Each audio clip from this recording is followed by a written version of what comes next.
Phone allowed નથી એટલે તમે દર્શન નહીં કરી શકો તો બહારથી દર્શન કરી લો. જય બાબારી બધાને. Welcome back to my YouTube channel. નવા બ્લોગમાં મોસ્ટ વેલકમ છે. અને સવાર પડી ગઈ છે. રાતે 11 સાડા 11 થઈ ગયા હતા ખાવા પીવા, કારણ કે મોડા ઘરે પહોંચ્યા.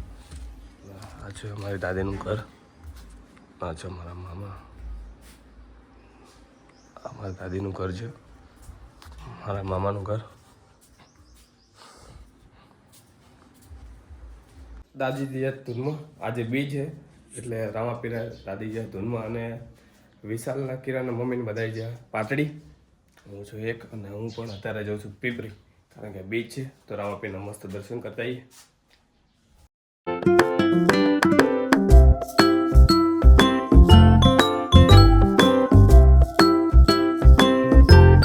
રામાપીરના દર્શન કરવા માટે, કારણ કે આજ બીચ છે તો રામાપીરની બીચ કરવા માટે. જય બાબારી. ફોન અલાઉડ નથી એટલે તમે દર્શન નહીં કરી શકો તો બહારથી દર્શન કરી લો. જય બાબારી બધાને.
Welcome back to my YouTube channel. નવા બ્લોગમાં મોસ્ટ વેલકમ છે.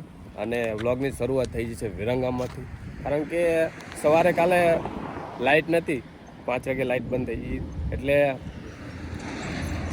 મોબાઈલમાં ચાર્જિંગ એ નહોતું, અને વિરંગામ પહોંચી ગયા છે એટલે વિરંગામાંથી વ્લોગની શરૂઆત કરી નાખી છે.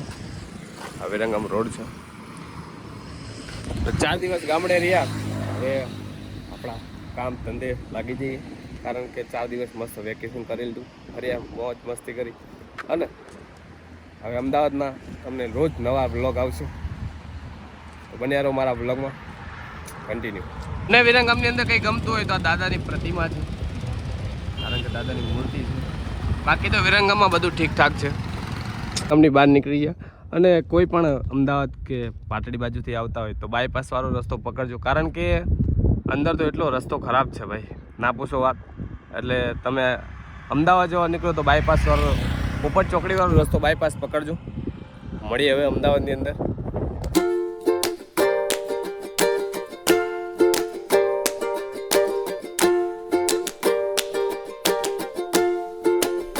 પછી અંદર શું કરે